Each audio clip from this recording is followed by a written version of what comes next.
Uno, dos, tres! Good morning mga Igsuons. Mao ka na ang atong update sa atong Cebu-Cordova Link Expressway or CCLEX Bridge.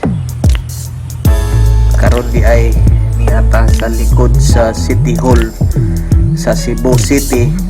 Aduna kini gamay nga park dire.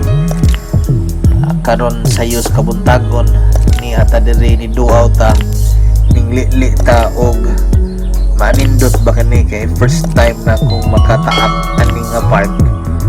Apa nakita na ko nga dunay mga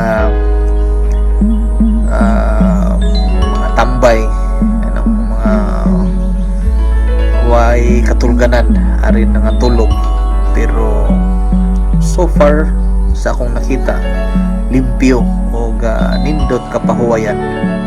So maura ka na mga Igsuon og sa sunod na pod. Thank you.